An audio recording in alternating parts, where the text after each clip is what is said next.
हाँ जी, आज हम पढ़ेंगे क्रियाकलाप नंबर 5।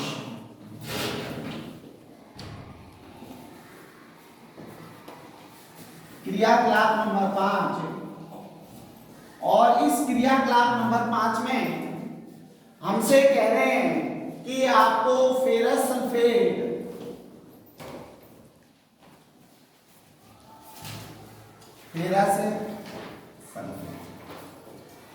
का चूर्ण दिया गया है और फेरस सल्फेट के इस क्रिस्टल 2 ग्राम, कितने ग्राम दिया गया आपको?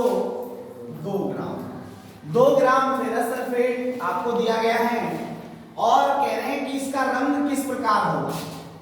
इसमें पूछा गया है कि जो आपका फेरस सल्फेट है 2 ग्राम, उसका रंग कैसा होगा और साथ ही इस फेरस सल्फेट को गर्म करा जाए, गर्म कर दिया जाए तो क्या परिवर्तन होंगे, क्या परिवर्तन होंगे। देखिए क्रियाकलाप में आपको क्या क्या चीजें दी गई। पहली बात, आपको 2 ग्राम फेरस सल्फेट दिया गया है। 2 ग्राम फेरस सल्फेट का पहले पूछा गया है रंग कैसा होगा, रंग पूछा गया है और दूसरा पूछा गया है कि फेरस सल्फेट को यदि गर्म कर दिया जाए तो उसका रंग कैसा होगा, उसके रंग में कोई परिवर्तन आएगा या नहीं आएगा। तो देखिए सबसे पहले हम फेरस सल्फेट का रंग देख लेते हैं। हम सबसे पहले फेरस सल्फेट का रासायनिक नाम लिखते हैं। इसका रासायनिक नाम फेरस सल्फेट का है, ये रासायनिक सूत्र लिखते हैं हम। इसका रासायनिक सूत्र होता है FeSO4 और 7H2O। FeSO4 7H2O इसका क्या होता है, सूत्र होता है। अब देखिए इसका रंग कैसा होता है। इसका रंग हल्का हरा होता है। कैसा होता है? हल्का हरा। तो हम इसका रंग, अगर रंग की बात आती है यहां पर, तो हम लिख सकते हैं हल्का हरा होता है, हल्का हरा रंग होता है इसमें। इसलिए कई बार इसे हरा कशिश भी कहते हैं, हरा कशिश भी इसको कह देते हैं। देखिए रासायनिक सूत्र में फेरस सल्फेट के साथ आपको पीछे जल के अणु दिखाई दे रहे हैं 7H2O। देखिए ये जल के अणु क्रिस्टलीय कहलाते हैं, क्रिस्टलन जल कहलाते हैं, क्रिस्टलन जल कहलाते हैं। ध्यान से सुनिएगा, इन क्रिस्टलन जल के कारण ही FeSO4 में क्या होती है, हल्की जो नमी होती है, और उस नमी के कारण क्या बना रहता है, उसमें हल्का हरा रंग बना रहता है। अब देखिए सबसे पहले हमने ये किया भी था कि FeSO4 7H2O को जब हम गर्म करेंगे तो सबसे पहले ये 7 जल के अणु वाष्पित हो जाएंगे। जो क्रिस्टलन जल है, इस क्रिस्टलन जल के जो अणु हैं वो क्या हो जाएंगे, वाष्पित हो जाएंगे। और जब वाष्पित हो जाएंगे तो FeSO4 बनेगा और 7H2O जो है वो वाष्पित हो जाएगा, यानी वाष्प बनकर उड़े जाएगा। अब देखिए FeSO4, यहां पर इसका रंग क्या होना चाहिए, यहां पर इसका रंग रंगहीन हो जाता है।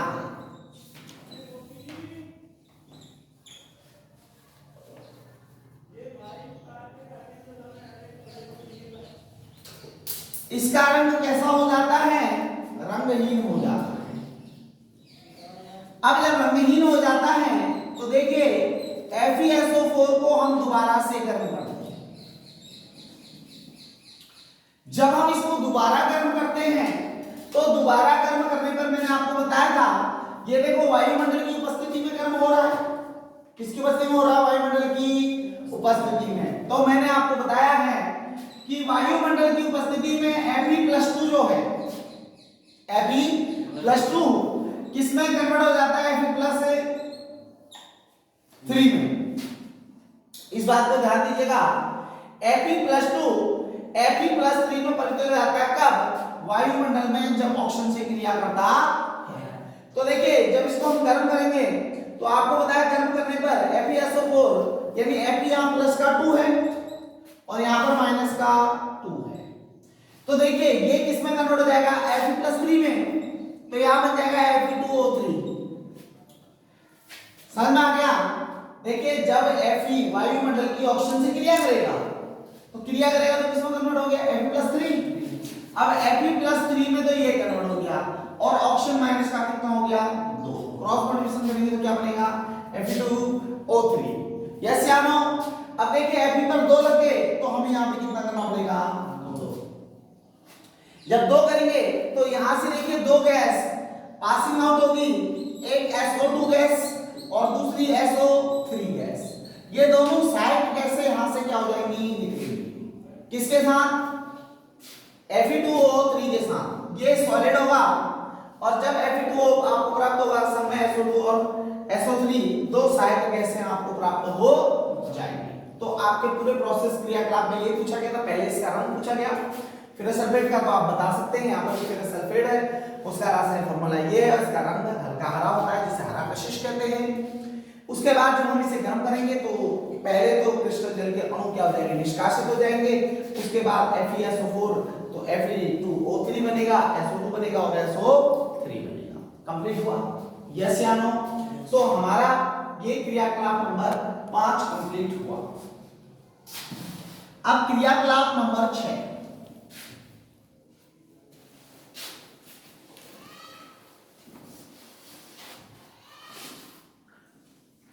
क्रियाकलाप नंबर 6 देखिए, क्रियाकलाप नंबर 6 में कहा गया है कि जब लेड नाइट्रेट के चूर्ण को,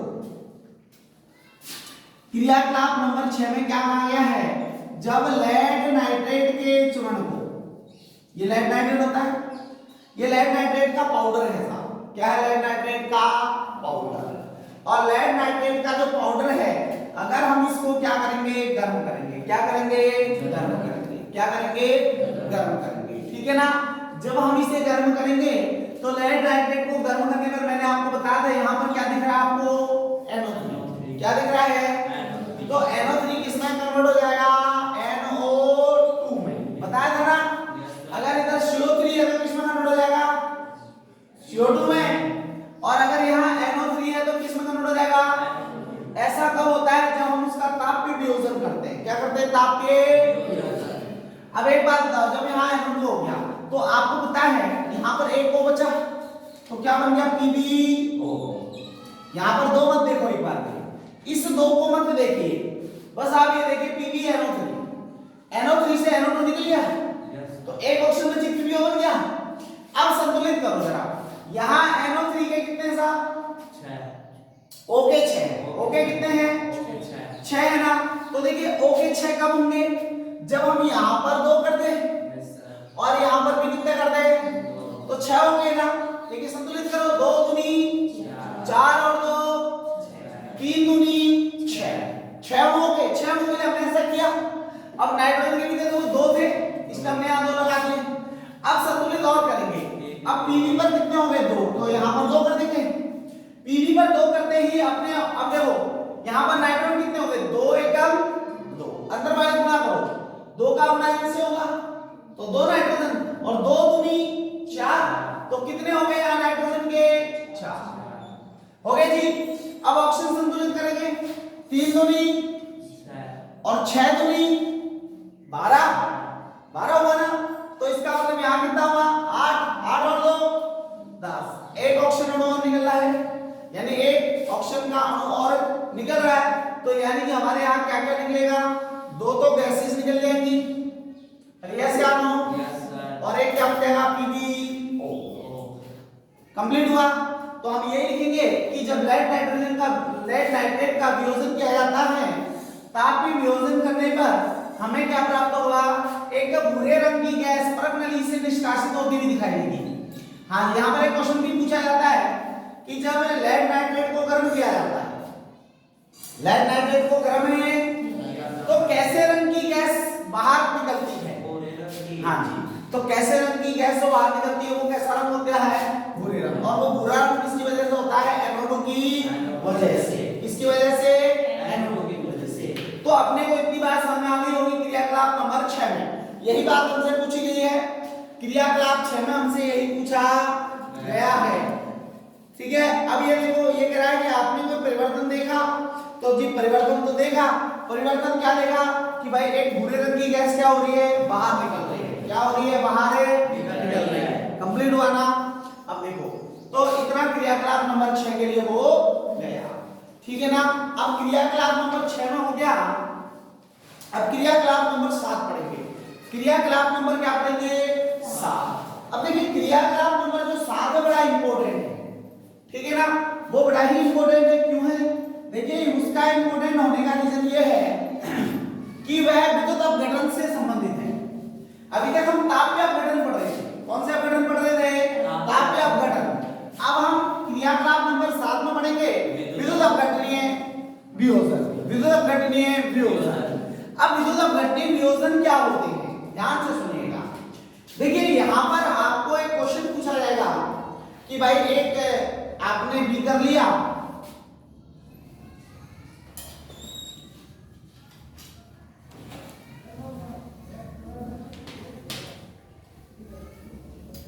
ये आपने एक बीकर लिया है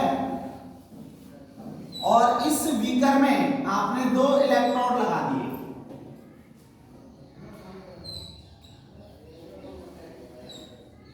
इस बीकर में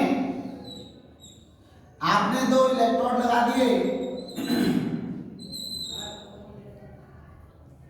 और इसमें हमने जल भर दिया है।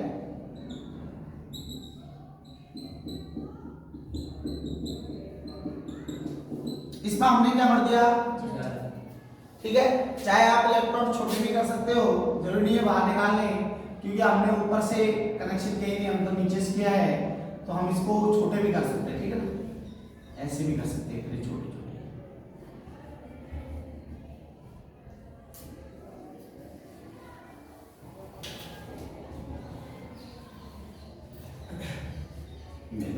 ठीक है, हमने इसमें जल भर दिया और इसका सीधा संबंध, इन तारों का सीधा संबंध हम किससे करेंगे? बैटरी से। किससे करेंगे? बैटरी से। एक विद्युत बैटरी से हम इन सीधे तारों को क्या कर देंगे? संबंधित करेंगे। अब जो हमारे पास बैटरी है ये 12 वोल्ट की बैटरी है। कितने वोल्ट की बैटरी है? 12 वोल्ट की। ठीक है ना? अब देखिए हमने इसमें क्या किया? जल का विद्युत अपघटन कराएंगे। तो जल का विद्युत अपघटन कराने से पहले हम उसमें थोड़ी सी अम्ल की मात्रा मिलाएंगे। किसकी मात्रा मिलाएंगे? अम्ल की मात्रा। क्योंकि यह अम्लीय माध्यम में ही अम्ल की मात्रा डालेंगे, क्योंकि अम्लीय माध्यम में इस विलयन का विद्युत अपघटन होता है। अम्लीय माध्यम। कई बार पूछा जाता है कि जल का विद्युत अपघटन किस माध्यम में होता है? तो आप लिखोगे जल का विद्युत अपघटन अम्लीय माध्यम होता है। किस माध्यम में होता है? अम्लीय माध्यम होता है। अब सुनिएगा, आपने सबसे पहले क्या लिया? जल लिया और जल लेकर उसका विद्युत अपघटन करा दिया।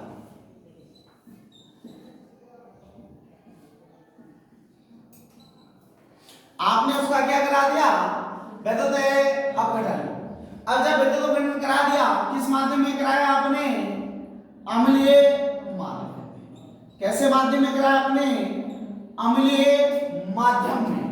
अब जब अम्लीय माध्यम में आपने विद्युत अपघटन करा दिया तो आपने देखा कि जब हम यहां इसको तोड़ेंगे तो क्या बनेगा? H+, यानी हम इसको तोड़ेंगे तो सीधे सीधे 2 कैसे निकलेंगी? H2RaO2। H2RaO2 है ना? जब जल को हम तोड़ते हैं तो क्या निकलता है? H2RO2 संतुलित करेंगे तो आगे कितने लगा देंगे? 2। कितने लगा देंगे? 2। देखिए जब भी जल का विद्युत अपघटन कराया जाता है तो 2 गैसें निकलती है। कितनी गैसें निकलती हैं? 2। एक हाइड्रोजन और एक है ऑक्सीजन। अब आपको पता है कि एनोड पर कौन सी निकलेगी और कैथोड पर कौन सी निकलेगी, ये भी ध्यान में रखना है। अब आपको पता है कि जो हमारी ऑक्सीजन होती है ऋणात्मक होती है और हमारा जो कैथोड होता है वो माइनस होता है और एनोड क्या होता है? प्लस होता है। तो एनोड प्लस होता है तो एनोड पर तो कौन सी गैस निकलेगी? ऑक्सीजन। एनोड पर कौन सी गैस निकलेगी? ऑक्सीजन, क्योंकि एनोड प्लस और ये माइनस। देखो विद्युत अपघटन कराते समय जो हमारे एनोड होगा, जो हमारा क्या होगा, वो प्लस का होगा, और जो हमारा कैथोड होगा वो किसका होगा? माइनस का। किसका होगा? माइनस का।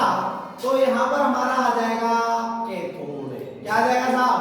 कैथोड। आगे ना, तो अब हम देखो हमें पता लग गया कि कैथोड पर हमारी हाइड्रोजन गैस और एनोड पर हमारी ऑक्सीजन गैस निकलती है।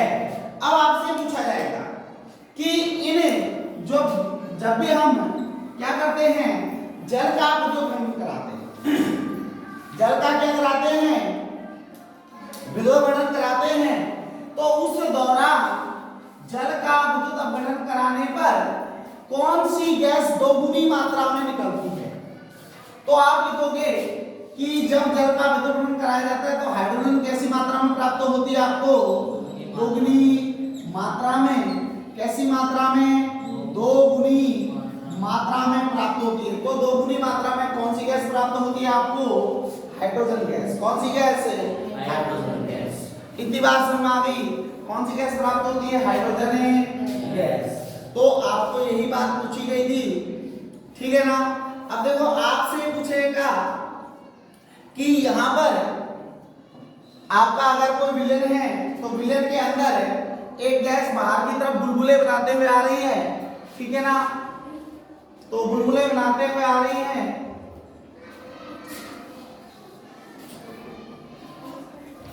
बुलबुले बनाते हुए आ रही है। तो बुलबुले बनाते समय जो गैस आ रही है उसका नाम बताओ।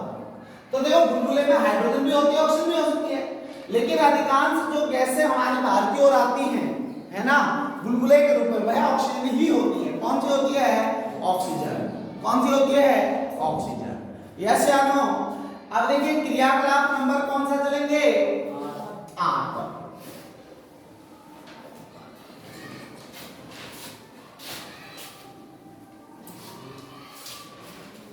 क्रियाकलाप नंबर 8 है, क्या है जरा देखिएगा। तो क्रियाकलाप नंबर 8 में कह रहा है एक चाइना डिश में 2 ग्राम सिल्वर क्लोराइड लीजिए। एक चाइना डिश में क्या लेना है? 2 ग्राम सिल्वर क्लोराइड। अब ये प्रकाश से अपघटन की बात आ गई, है ना।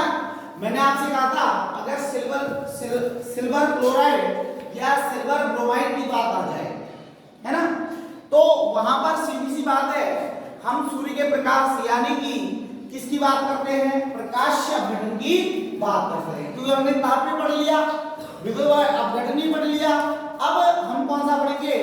प्रकाश अपघटन या प्रकाशीय वियोजन।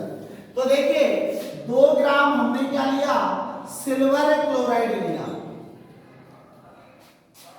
ये हमारा सिल्वर क्लोराइड है, और सिल्वर क्लोराइड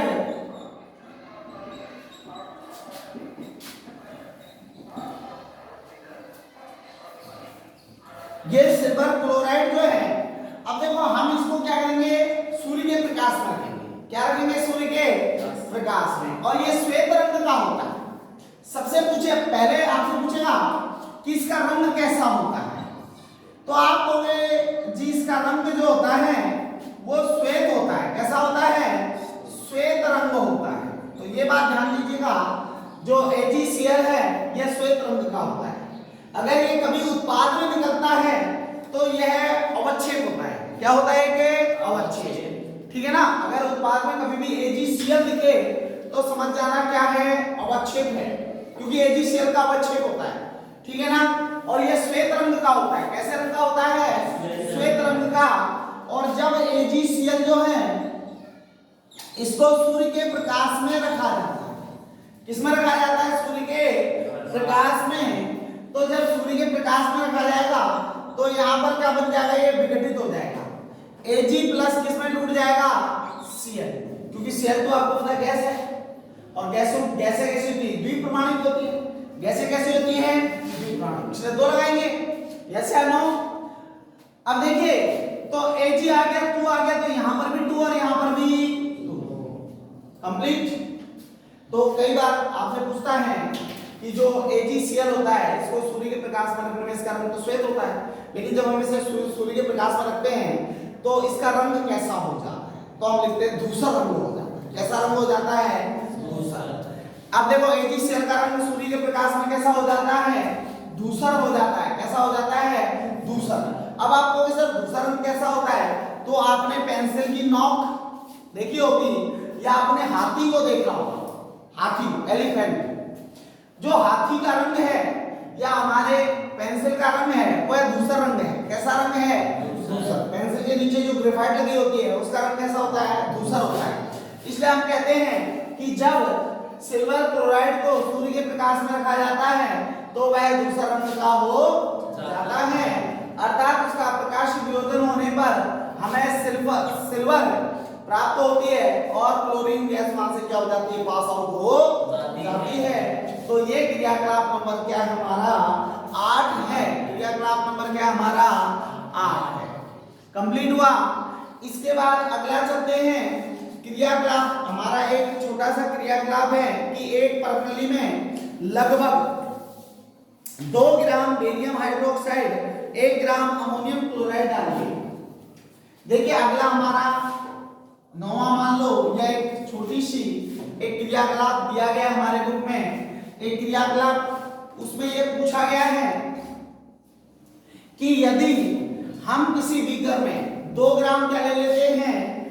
बेरियम हाइड्रोक्साइड। 2 ग्राम हमारे पास क्या है साहब?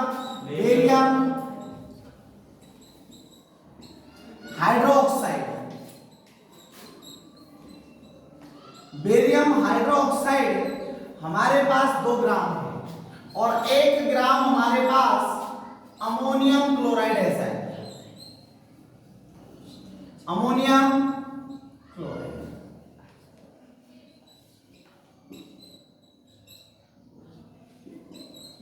Ammonium chloride. अब कह रहा है यदि इन दोनों को मिला दिया जाए तो हमारा उत्पाद क्या बनेगा और हमारे बीकर में ताप में क्या परिवर्तन होगा? हमारे बीकर के ताप में क्या परिवर्तन होगा? हमारे बीकर के ताप में क्या परिवर्तन होगा? तो एक बात मैं आपको बताता हूं, ध्यान से सुनना। देखो आपको पकड़ी यहीं से कर लेना है कि अगर आपके पास कोई अमोनियम का यौगिक है, किसका यौगिक है? जैसे कि मैंने आपको बताया कि अगर हमारे विक्रिया में कहीं भी अम्ल आ जाए, अभिकारक में कहीं भी क्या आ जाए? अम्ल आ जाए, तो अपने को तुरंत लिखना है कि वहां ताप बढ़ेगा क्योंकि उसमें क्षेपी है। अगर हमारे किसी भी रिएक्शंस में अमोनियम शब्द आ जाए इसका मतलब है ताप घटेगा। ताप क्या होगा? घटेगा। अर्थात विलयन ऊष्मा शोषी है। कैसा है? ऊष्मा शोषी। तो अमोनियम शब्द आप अभिकारक में देख लो, अगर अभिकारक में अमोनियम शब्द है तो समझ जाना तुरंत ही कि यहाँ पर क्या होगा? ताप घटेगा। अब देखो कैसे बनाएंगे। आप सभी को पता है बेरियम को Ba बोलते हैं, हाइड्रोक्साइड को OH बोलते हैं। Ba पर प्लस के 2 OH पर माइनस का 8 क्रॉस मल्टीप्लिकेशन कर देंगे BaOH की होल प्लस अमोनियम को आप NH4 बोलते हैं, प्लस का 1 होता है, क्लोराइड माइनस का 1 होता है, दोनों बराबर हैं तो NH4Cl यहां पर आ जाएगा। अब मैंने आपको बता रखा है कि यहाँ दोनों अभिकारक आपस में द्विविस्थापन की क्रिया को प्रदर्शित करेंगे। क्यों? क्योंकि 2 बार विस्थापन होगा। प्लस ए माइनस प्लस की क्रिया किससे होती है बेटा? माइनस से। तो क्या बन जाएगा? BaCl2। क्या बन जाएगा? BaCl2 बन जाएगा ना। अब देखो यहाँ पर Cl की क्रिया किससे होगी? अब देखो यहाँ पर अमोनियम की क्रिया किससे होगी? OH से। किससे होगी? OH से। तो क्या बन जाएगा? NH4OH। अब संतुलित करेंगे। Cl के कितने हैं? 2। यहाँ Cl का कितना है? 1। 2 लगा देंगे। अब 2 लगाते हैं, यहाँ पर NH4 के 2 तो यहाँ पे NH4 के 2। अभिक्रिया हो गई संतुलित और सभी एक्वा सॉल्यूशन है। कैसे सॉल्यूशन है? एक्वा सॉल्यूशन, ठीक है ना? Aqua solution. इस अमोनियम क्लोराइड को बेटा 9 सागर भी बोलते हैं, याद रखना। अमोनियम क्लोराइड को क्या बोलते हैं? 9 सागर भी बोलते हैं।